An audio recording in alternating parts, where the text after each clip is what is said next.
Hello guys, welcome to our channel Tutorial River, and in this video we will learn how to sell clothes on Roblox.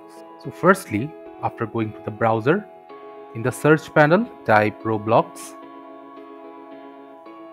then left click. Now go to the website of Roblox.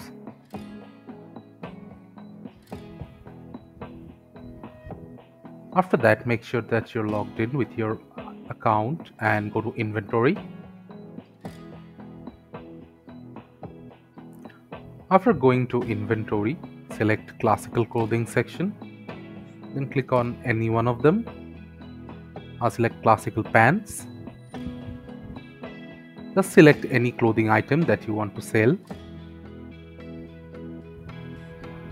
After going into the item, click on the 3 button. After you press on the 3 button, the sales option will appear only if the clothing item is limited. After you click on sell, you have to input a price, of which 30% will go to Roblox as fees. The rest you will receive them. And in order to sell any item on Roblox, you have to have your authenticator turned on.